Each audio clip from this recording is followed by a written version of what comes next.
Salut tout le monde, on se retrouve pour une vidéo autour de la désinstallation des applications sur Windows et les processus à effectuer pour désinstaller une application et ensuite comment résoudre les problèmes de désinstallation quand celle-ci refuse de se désinstaller parce que vous avez un message d'erreur, il ne se passe rien ou vous rencontrez des problèmes pour désinstaller l'application.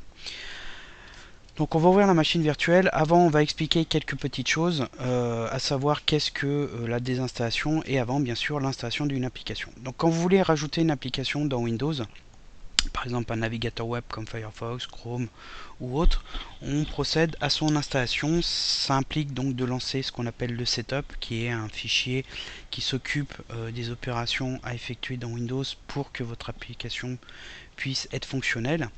Donc le setup il effectue différentes choses. En première chose, il vérifie que il fait des vérifications, il vérifie que votre version de Windows est compatible, que vous avez bien les packages qui vont bien pour certaines applications, parce que si elle est écrite en .NET Framework, il faut qu'il y ait la bonne version. Si elle est écrite en Visual C++, il faut qu'il y ait les redistributables avec la bonne version. En général, soit vous avez un message qui vous dit qu'ils sont manquants, soit si c'est bien fait, on vous propose de les installer. Après, il va copier les fichiers dans Windows, en général dans le dossier Program File, c'est le programme par défaut, mais on peut demander à l'installer autre part. Et après, il crée aussi les dossiers de l'environnement utilisateur dans Programme Data qui stocke donc les données de fonctionnement et de configuration de l'application et dans App Data pour les utilisateurs. Bref, il va mettre en place et faire ce qu'il faut pour que votre application puisse être fonctionnelle dans Windows.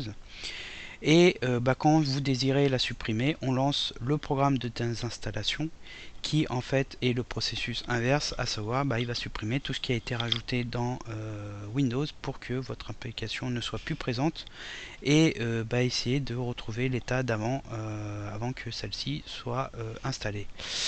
Donc, il y a sur Windows 10, vous avez deux endroits où vous pouvez désinstaller les applications. Il y a le programme et fonctionnalités qu'on trouve dans le panneau de configuration qui est issu des versions précédentes de Windows, qui est présent depuis à peu près Windows XP. Bon, il avait un autre nom, mais le menu est à peu près identique. Donc, on va dans le panneau de configuration. Alors, juste première chose, il ne faut pas essayer de supprimer l'application quand vous l'avez installée avec un setup à la main parce que vous pouvez avoir des messages d'erreur d'autorisation et puis vous risquez de laisser des choses et après vous aurez des messages d'erreur au démarrage ou autre. Bon, bref, c'est à éviter, il faut vraiment passer par le programme de désinstallation. Donc pour ça on va dans le panneau de configuration. Donc quand on est en grandes icônes, vous avez programme et fonctionnalités qui se trouve ici. Et si on est en catégorie, vous avez la partie programme avec désinstaller un programme.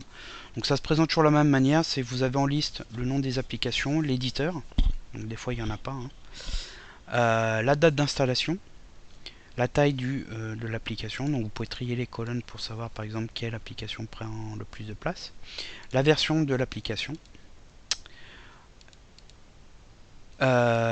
Et donc, vous comprenez bien que Windows stocke toutes ces données quelque part, on reviendra là-dessus, avec le nom, l'éditeur, la date d'installation et la version.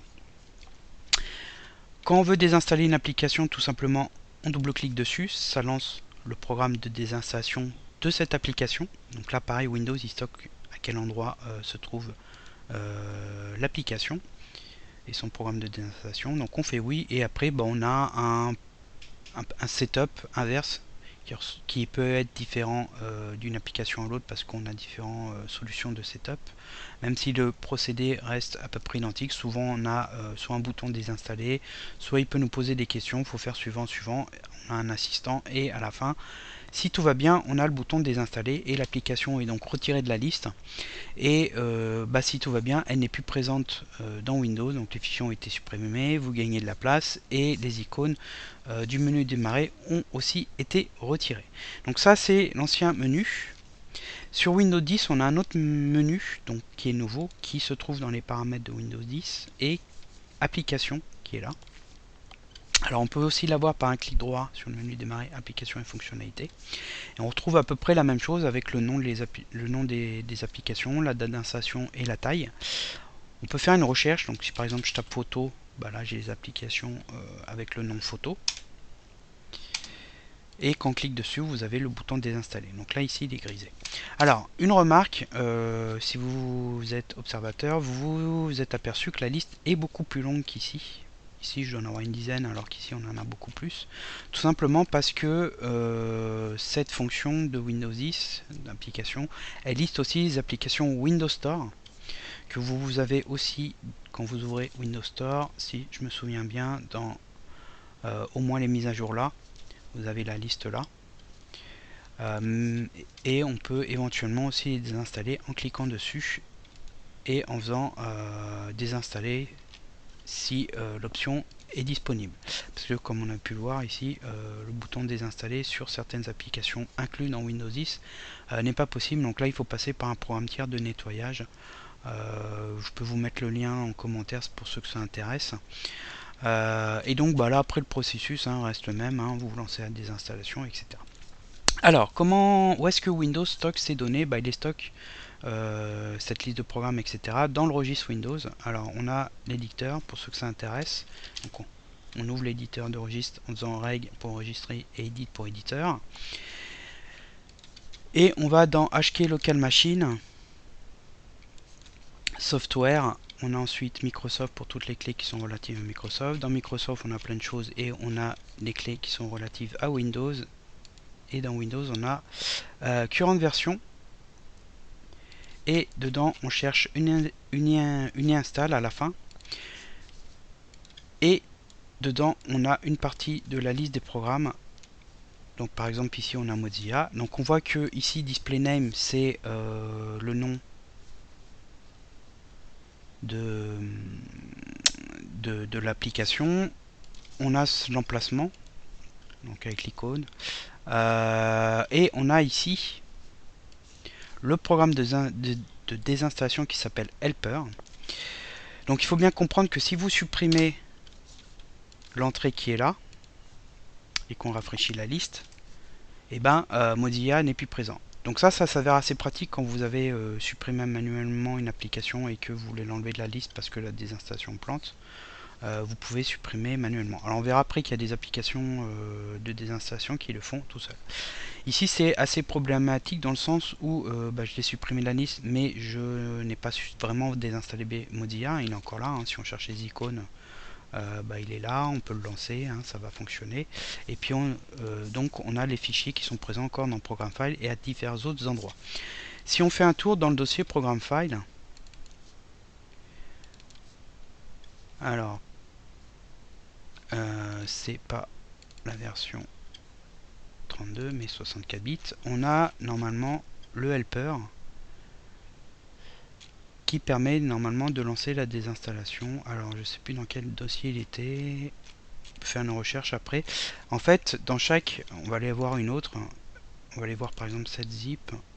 Voilà, par exemple dans cette zip on a un install exe. Donc c'est le programme de désinstallation. Si on va voir CyberGhost, on doit avoir un genre d'équivalent peut-être, où il se trouve dans un autre dossier. Ça dépend en fait de l'application.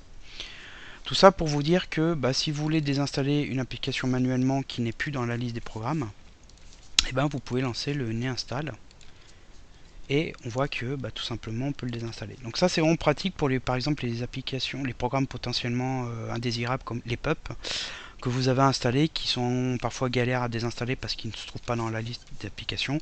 La première chose à faire c'est vous se rendre dans le dossier de l'application dans le Program File et de regarder s'il n'y a pas un dossier, une install que vous pouvez lancer et qui va vous permettre de désinstaller l'application ou du moins en partie la désactiver pour ensuite finir l'installation manuellement.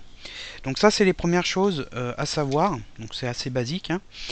On a ensuite des applications, des programmes qui peuvent vous aider à désinstaller des applications manuellement. Alors on a plusieurs choses.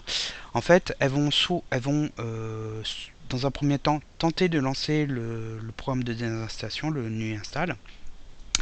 Si ça ne marche pas, elles vont en fait faire une recherche sur le nom de l'application dans tout le disque et dans le registre Windows et à chaque occurrence, elle va les lister et à la fin elle va vous proposer de le supprimer manuellement Donc parfois il va rester des choses, mais ça peut déjà vous aider à faire du gros ménage. Alors on a plusieurs applications de ce type là. Alors il y a le plus connu, enfin le plus utilisé sur les forums, etc. C'est Revo Uninstaller. On a aussi BC Uninstaller, et puis il y a l'application aussi Yobit Uninstaller. Alors Revo, il se présente un peu comme le programme et fonctionnalités, c'est-à-dire qu'il va vous lister les applications installées. En fait, il va aller lire la clé uninstall, il va lister ce qui est là. Et quand vous désinstallez, par exemple, on va dire Chrome. Donc on a un petit assistant qui nous propose de scanner. Donc déjà il crée alors on va pas prendre Chrome, on va prendre un autre parce qu'il y a un problème d'affichage. On va prendre par exemple celui-là. Donc il crée un point de restauration.